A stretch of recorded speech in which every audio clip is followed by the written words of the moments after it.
E aí pessoal do YouTube, eu sou o Andrei e sejam bem-vindos a mais um vídeo no canal. O vídeo de hoje são os 10 dias de uso deste aparelho aqui, Moto G14. Deixa eu diminuir um pouco aqui o brilho, né? Moto G14 para vocês, tá?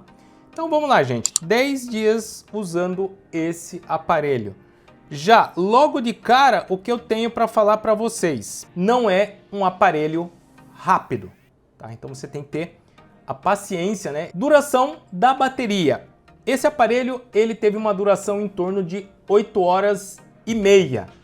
E aquele gráfico da Motorola que a gente só consegue medir a primeira vez, né? Que você vê lá o gráfico, tempo de tela ligada e tal.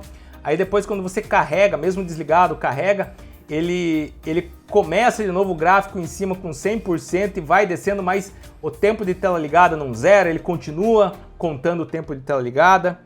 Isso eu vejo aí como um bug, não somente nesse aparelho, como no G84, que é o meu aparelho agora principal que eu estou testando, também acontece isso. Não sei se isso é uma característica, que isso é mesmo do aplicativo, então eu só consegui medir uma vez. Nos aparelhos do tipo Samsung, eu consigo medir toda vez que eu coloco o aparelho para carregar, ele zera e começa de novo, né? Então a Samsung eu tenho como medir isso várias vezes, né? Depois que eu carrego o aparelho até 100%. Na Motorola, não tô conseguindo fazer isso e isso tá difícil, tá? Então só consigo fazer uma única medição, que for 8 horas e meia.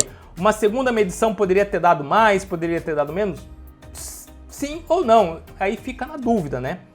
E eu não posso botar minha mão no fogo para descontar ali o gráfico, para saber, é apenas um teste, apenas uma única medição. O 5G faz falta nesse aparelho? Não, não faz falta no aparelho. O 4G de dados móveis, 4G Plus, 4G, qualquer coisa aí, vai suprir muito bem aí a demanda do aparelho quanto à velocidade dos dados e tudo mais, então não faz falta nenhuma o 5G nesse aparelho. Ah, mas eu gostaria de um aparelho 5G.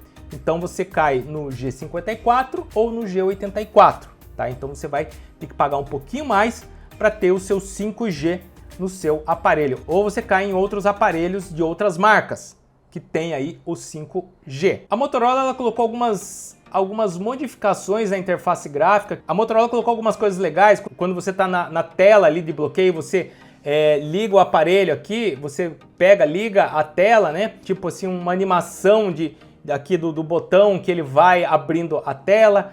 Tem aí o modo de tela interativa, que você dá um toquinho como se fosse um Always On Display, certo? Então a Motorola ela colocou aqui algumas coisas bacanas.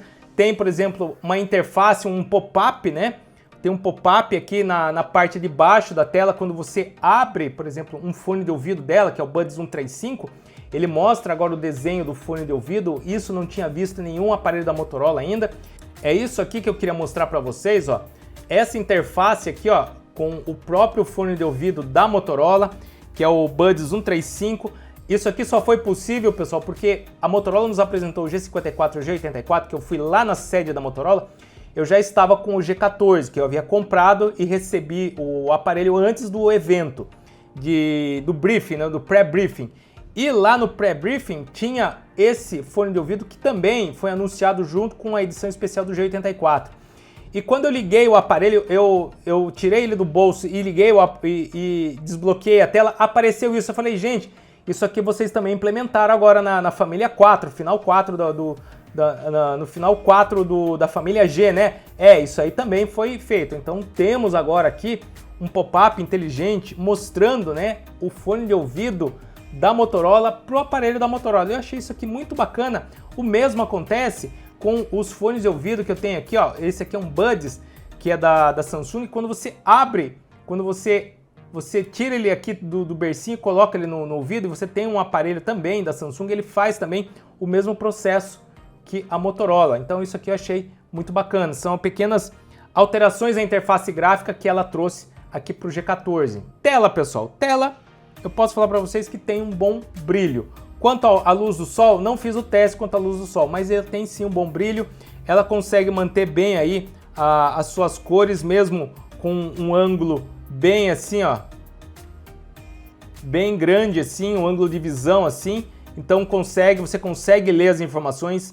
A tela não fica apagada, não distorce, pelo menos que eu estou vendo aqui, não distorcem as cores, então tá muito bem nesse sentido de tela. Quanto a isso, sem problema algum, quanto à tela do aparelho. Carregamento, gente. O carregamento, ele durou aí um pouco mais de 1h30 e eu testei tanto com o carregador de 20 watts que vem com ele, quanto o carregador de 68 watts, então não teve muita alteração de tempo aí para carregar o aparelho. Não tem o Moto Secure, tá? Antes que vocês perguntem, por que não tem o Moto Secure? A Motorola pode responder isso por você. Eu acredito que ele não tem o Moto Secure por causa do processador. Pode ser que as funções do Moto Secure, pode ser que ela demande um pouco mais de processamento, onde esse processador, por ser um pouco mais simples, possa dar algum lag, possa dar algum travamento no aparelho no modo geral. Porque o Moto Secure, ele precisa estar constantemente rodando no aparelho para ele poder suprir a segurança, que é o fator, que é o que manda, que é o propósito do aplicativo. Então, pelo fato de ele demandar um certo processamento, aqui pode não ficar muito viável, pode dar problema de travamento, consumo excessivo de bateria, então pode ser esse o motivo que não tem o Moto Secure. Isso é o que eu estou achando, tá?